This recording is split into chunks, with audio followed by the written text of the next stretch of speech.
Alright, Lord Megatron. I have gathered up all the Decepticons. Now we are ready to charge into Mission City.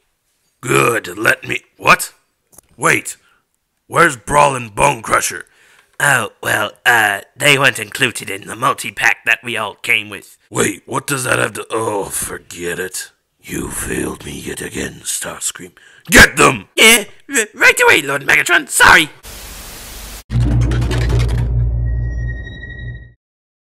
Sup guys, and in this video, we're going to be taking a look at the new Transformers Studio Series 15th Anniversary Multi-Pack, except this time we got the Decepticons. Also, I think it's a little too late for 15-year celebration, but whatever. Hopefully next year we get something covered for Brawl and Bone Crusher, otherwise this would be an incomplete set of Decepticons from the first movie. Anyways, let's take a quick look at the packaging. On the front is a CGI artwork of all 4 Decepticons that are inside this packaging, and the rest is all names, words, and logos. On the top is this nice big old fat Transformers logo. Looking good, and on the bottom is all boring and stuff. On the side is a CGI artwork of Megatron and Starcream, and on the other side is a CGI artwork of Barricade and Blackout. And on the back it shows you all 4 product shots of figures that you get inside the packaging. Looking good, and what is Sikorsky?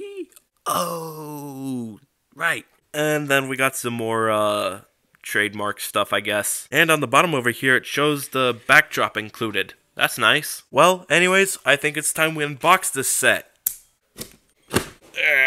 Come on out. What's going on here? Doesn't want to come out. Okay. Oh my goodness. Oh boy. Okay. Looking good, except it looks like Hasbro stole my figures and then sold them back to me, only for me to lose 150 bucks.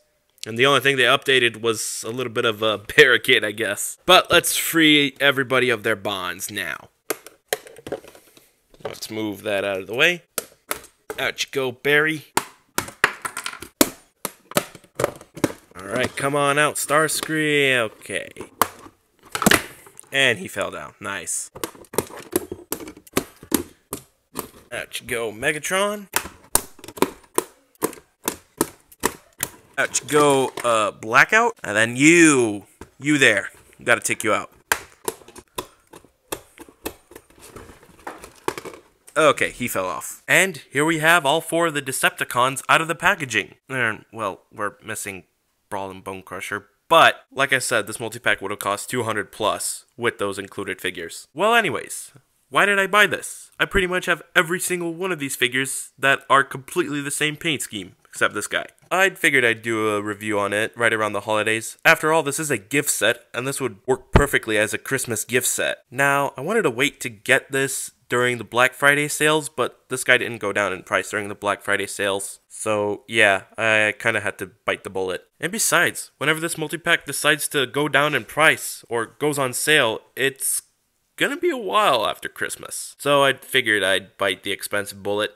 Hey, no sacrifice, no victory. Anyways, let's not make this review too long. After all, there is 4 figures out here, and you know how long my reviews get, just with 1 figure. But since I've talked about most of these figures except for Barricade, this shouldn't take too long. And I will be doing the transformations for all of these guys. Well, anyways, let's start off with Barricade. So Barricade here is quite an interesting Studio Series figure. When I got the original, I broke it, because this piece right here decided to break off. I wonder why. Oh yeah, it was clear plastic, which is something that they finally fixed with this figure right here. Thank you very much, Hasbro. So anyways, I had to saw off the original. Why did I say original twice? Well, because not long after, I got the Buzzworthy repack of Barricade. And the quality on my copy of the Buzzworthy Barricade isn't really that good. Like, the chest combusts a little bit worse than this guy. This guy actually stays together, which is really cool. This guy, however, not so much. And then trying to move him around, his arms tend to pop off a little bit, which is kind of annoying. And then this, I hate that. And the painting is meh.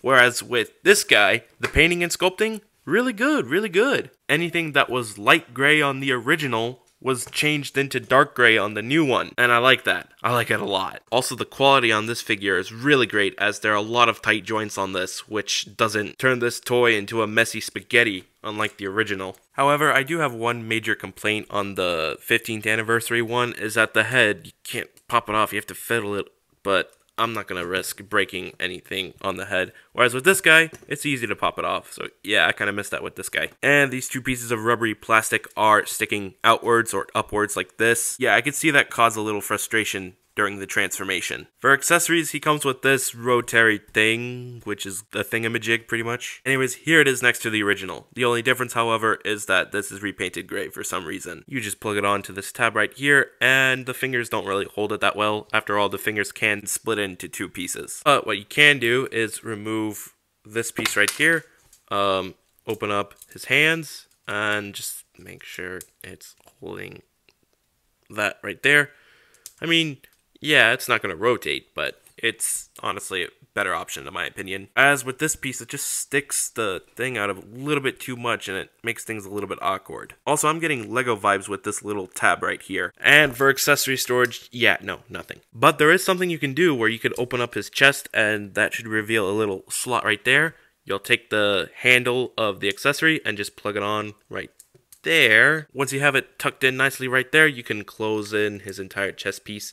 And there you go. And yeah, that's the only thing I can think of. Looks like someone came in and stabbed him from the back with his own accessory. However, with the accessory right there, you can't tab the chest and the waist into place for some reason. Well, anyways, I think it's time we start talking about his articulation, in which we'll have to zoom through real quick. The head is on a ball joint, as is the shoulder for the arm. Bicep swivel, bend at the shoulder. The hand can split. The leg is also on a ball joint, and the knee is on a double hinge joint, which allows for a pretty good bend. But I think that's primarily for an allowance of a chicken hinge right here. And lastly, the foot can move up and down. And yeah, that was pretty quick. Anyways, let's talk about the size comparison. Starting off, here he is next to the original Barricade, TLK Barricade, Gamer Edition Barricade, Classic Camaro Bumblebee, Concept Camaro Bumblebee, Sam Witwicky, Brawl, Bone Crusher, Starscream, Megatron, Blackout alongside his pet Scorpion, and cause why not, here he is with a few add-ons, that being Jazz, Sideswipe, Sideways, Soundwave, Crankcase, Crowbar, yeah, that's pretty much it.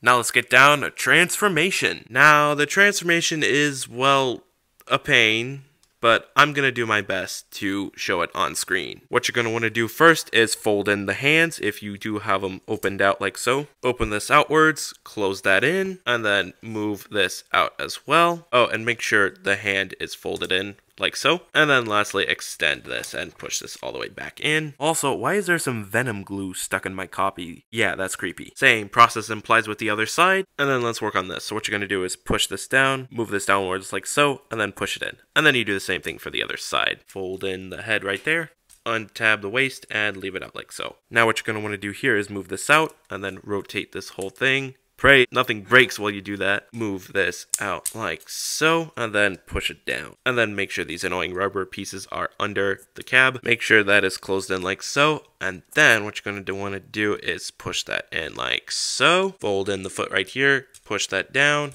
and then shift this inwards like so. You do the same thing for the other side, and then close everything in. Make sure these two tab in like so. Then make sure that's closed in as well. Next, what you're going to want to do is push that inwards. Make sure this tabs in like so. However, make sure that tab is tabbed in right there. Then that should force these two pieces in together like so. This will stay untabbed, but what can you do about it? Once you have the other side done, make sure these two pieces are connecting together, and then make sure you close the back end like so. And there you have the car mode. And just to think that this is a Ford car, no, it's a Celine. Whatever that is. I don't know what that is. What I'm assuming is that Celine is a car company owned by Ford, or maybe Ford is owned by Celine. I don't know.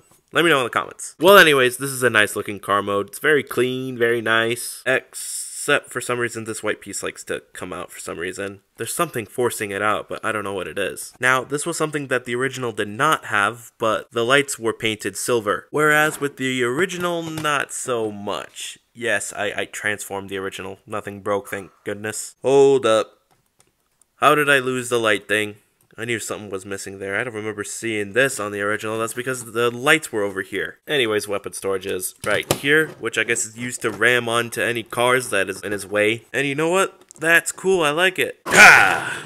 Anyways, here he is with the rest of the police gang. Yeah, kinda cool. Anyways, let's move on to the next figure, that being Starcream. And, yeah, there's not much of a difference between this guy and the original. It's basically just the original smacked on to the multi-pack. Painting and sculpting, pretty good, pretty good. You know, for being an upscale and a remold of the deluxe class Dark of the Moon Starscream, this is really good. However, I still think we're in need of a remold. Hopefully they do something like that for the Dark of the Moon. Perhaps for accessories he could come with a Gatling gun and the buzzsaw. Speaking of accessory, this guy comes with this missile launcher right here, and looks nice. However, I wonder if this thing right here is used to stab his victims or something, let alone in between being a gun in the middle. If you want, you could store it on the side right here, but that's kind of lame. Anyways, there's something better. You fold in the hand, and it will reveal this slot right here, and then this has to be under, like so, and then you just close it in right there. And, with the missile launcher intact, he's ready to take out the cell towers of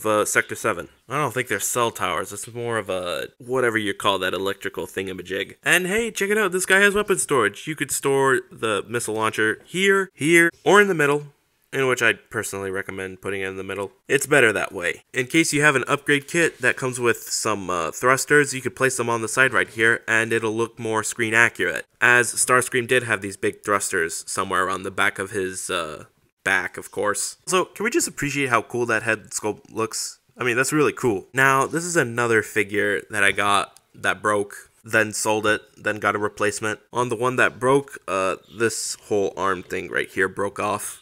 I guess that was because I transformed this guy a little bit too much. Hey, it's fun transforming this guy. And the quality is pretty much the same thing as the replacement figure that I got a while back. Oh, and speaking of replacement, with the replacement, I actually kept the missile launcher from the original one that I broke. So yeah, now I have like 3 of these missile launchers. This is what it's like to be a collector and a reviewer. You have like multiple copies of like literally the same thing. Also, looking at this, it's pretty easy to mix the two up, as they do kind of look similar. That's why for the replacement that I got, I decided to keep these 2 missile launchers right on here, so you can tell the difference between the two. Still doesn't necessarily help too much. Anyways, moving on to articulation, there is a swivel at the face, shoulders on a double bend, shoulder swivel, bicep swivel, double bend at the elbow, ball joint at the wrist, and if you want, this could be used as a bend at the wrist as well. However, that is primarily used for transformation. Bend at the leg, and if you want, this could be used as a butterfly joint for the leg, but it's also used for transformation. It can move forward and can move backwards. Hinge joint over here, and a hinge joint over here.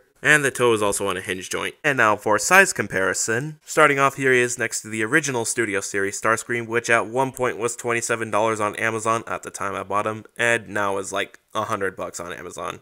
Yeah, that just sucks. Revenge of the Fallen Starscream, which I believe was a Target exclusive. Bumblebee Movie Starscream, Coronation Starscream, Bumblebee Movie Blitzwing, Legacy Blitzwing, Brawl, Bone Crusher, Megatron, Blackout, Barricade, Soundwave, Revenge of the Fallen Megatron, Dark of the Moon Megatron, Galvatron, holy smokes, Galvatron smaller than Starscream, yeah, that's off. Thundercracker, KSI Boss, and cause why not, lastly, here he is next to Shockwave. And that's pretty much it for size comparison. Now let's get down to transformation. To start off, if you have the arms facing this way, you're gonna rotate right here and fold in the hands like so. Same goes for the other side, and let's work on the legs real quick. Fold in the toe, and then tab it into place, and then you fold in the 2 of them together. Make sure you push that down, and then push that a little bit back as well. Untab this out as well. Move this out like so. Move this out like so as well. Move this out. And then make sure you can move this, all of it, like so. Close that in. Untab this as well. Move these down. Fold in this panel right here. And then you do the same thing for the other side. And then what you're going to want to do is make sure that folds in as well. Move this down and make sure that doesn't, anything break. And then what you're going to do next is just fold this in. And as you can see, I've done this like multiple times. And what you're going to do next is close this in and then close this in as well.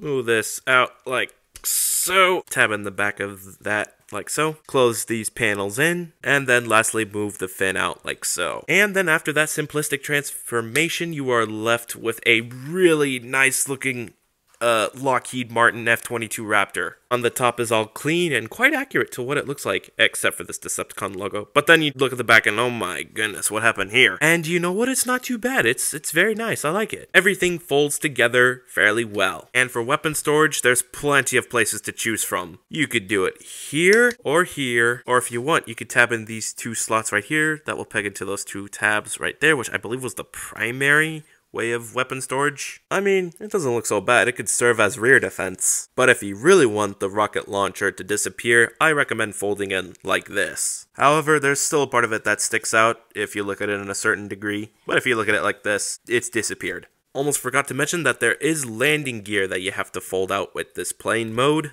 And, yeah, you could have a, rolling around and stuff like that. But imagine him turning on his thrusters and, yeah, he's gonna go in for a little joyride. With this magnitude, I can only imagine what it would be like for him to collide onto oncoming traffic. Yeah, that wouldn't be too fun. Anyways, here he is alongside the other Starscreams. Oh yeah, looks like they can conquer some land alright. This guy could jam communications, whereas these two could just go on a bombing run. That would be pretty chaotic. However, all three of these are scaredy cats, so I don't see that happening. Okay, halfway done. Anyways, next on the list is Megatron. And, you know what? This Megatron is actually pretty good, despite the inaccurate chest. Well, anyways, painting and sculpting pretty good. I love the excessive amount of silver. And hey, check it out, no backpack kibble. Except it's on the legs. Yeah, what on earth is this? It's not too bad. As long as you look at the front, you're fine. But then you turn to the back, yeah, you'll be met with a little bit of Kibbletopia going on the legs. Also, the head sculpt is pretty nice too. However, one thing I noticed with the original Megatron's face sculpt is that there's no gray on the mouth, whereas it's just silver.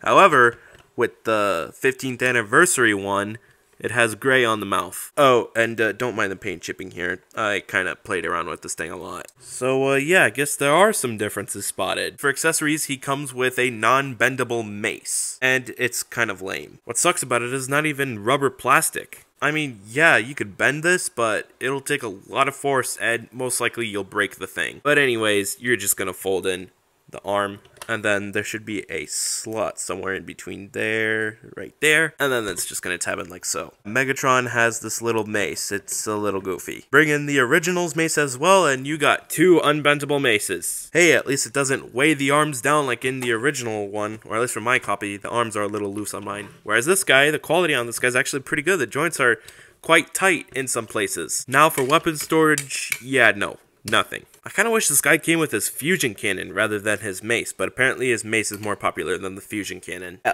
Dear Hasbro, on a side note, we've seen Megatron use his fusion cannon more than his mace, I think. I think in the movie both of the weapons were used twice. So yeah, they're kind of even. So why not include both of them? I don't know, Hasbro was on a tight budget with this guy for some reason. Anyways, let's start talking about articulation. Very stiff ball joint at the head, and then there's also a hinge joint right there, and then another hinge joint right there. And you can actually pop this off too. Full rotation at the arm, bend at the shoulder, bicep swivel, bend at the elbow. This is used for transformation. Legs can spread, leg can move forward and backward, thigh swivel, bend at the knee, the foot is on a pivot, the front toe can move up and down, and the heel can move up and down. And yeah, that's pretty much it for articulation.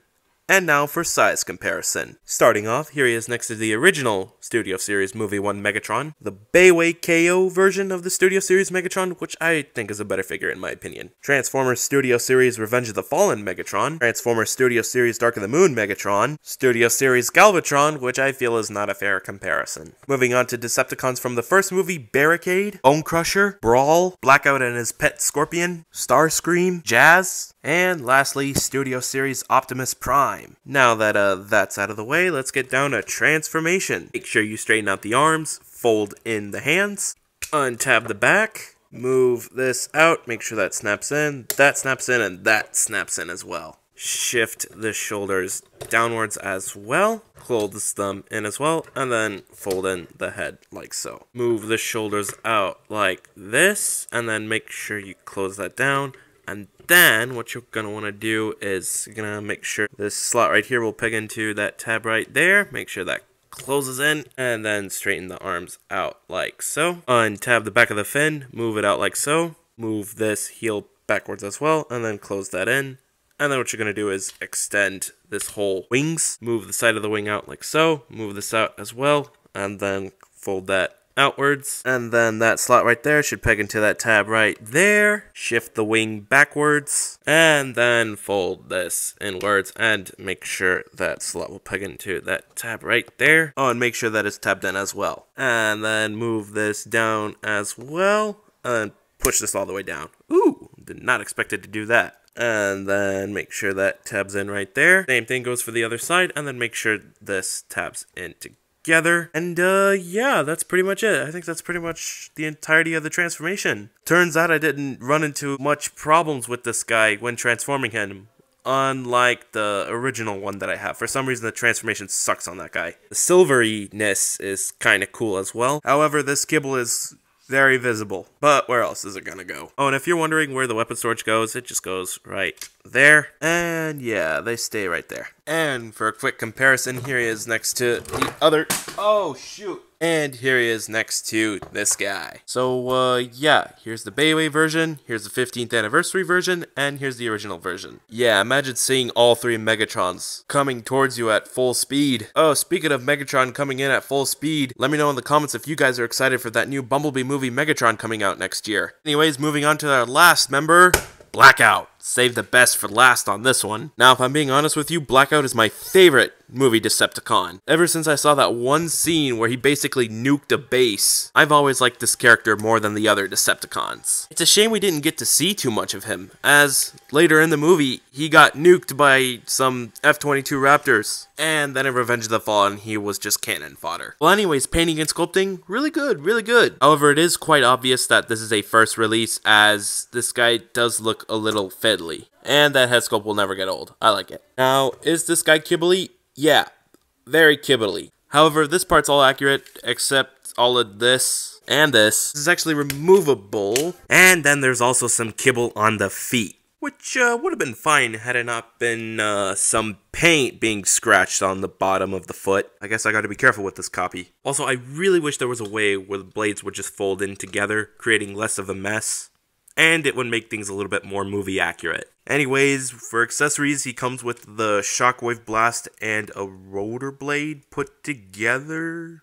Interesting. Anyways, it just plugs on over here on the side of the arm. For some reason, it's hard for me to tab that in. And yeah, there you go. There you have Blackout with his accessory. Anyways, you could flip the accessory and you could have it in a way where he's using his little rotor blade thing. And yeah, that makes things a little bit more movie accurate. Now in the movie, he was also present with a Gatling gun on the side of his arm, but this figure doesn't come with it. I mean, why would it? But there is an upgrade kit that covers that, along with the chest gun. But we have something similar, and it is this goofy thing, which I'll explain what it does when we get to the helicopter mode. But for now, it could be used as that chest gun. And hey, it's more on the side rather than on the chest, which I feel like the chest was a weird way for it to be placed onto. But hey, there was a Transformers that had a a gun on his face. And for the second accessory that Blackout comes with, he comes with Scorponok. I mean, of course he does. Why wouldn't he? After all, Scorponok was Blackout's personal little pet. Now, there is a little bit of articulation for this guy, but it's...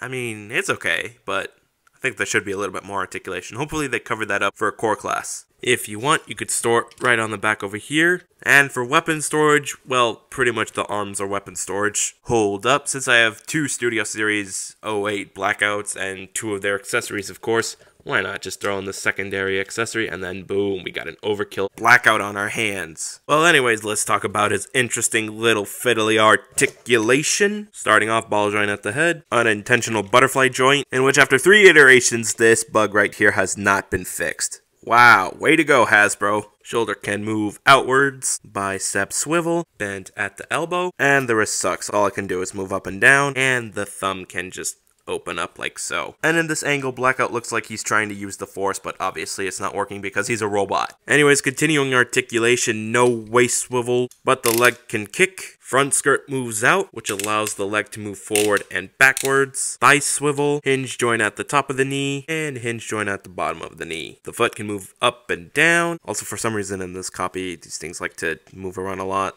annoying and pain, and the foot can do a side pivot. One thing I noticed when moving the foot out a bit, there's a little bit of mecha life going on the leg over here, which is something you don't see nowadays. Kind of cool. And yeah, that's pretty much it for articulation. Not too much going on, but hey, it is what it is. Honestly, Hasbro did a decent job designing the toy, despite the limiting amount of articulation that he has. And I'm sure the masterpiece Blackout has a little bit more articulation. Anyways, let's get on to size comparison. Starting off the original Studio Series Blackout, which I did unfortunately lose the side panel right here. I cannot find it at all, and it sucks. Studio Series Grinder, in which my opinion I much prefer the darker version of the gray plastic than the lighter version. Oh, and Blackout isn't the only one that has that. This was also seen with Sideswipe and lately Barricade, which is something I forgot to talk about while talking about Barricade. Yeah.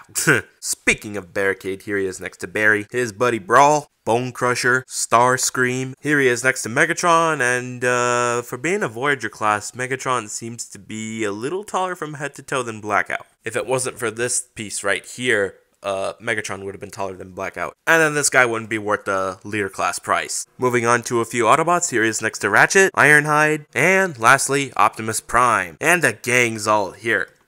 Minus Bone Crusher and Brawl because they don't have a 15th anniversary reissue. But I think it's time we finally get down to transformation, which is a little bit of a spaghetti-ish type of transformation, but once you've known the steps from Hearts, it shouldn't be too hard. So what I like to do is I like to start up with the legs, straighten this piece of leg right here, move the foot down all the way, rotate it, untap this flat piece right here, and then make sure you rotate it as well, close it in like so, and then move this annoying piece there and make sure it's tabbed in all the way. You do the same thing for the other side, also make sure the wheels are out like there, and if this piece right here annoys you, you could just leave it out like so. Come back to the back, extend all of this out, make sure that closes in right there.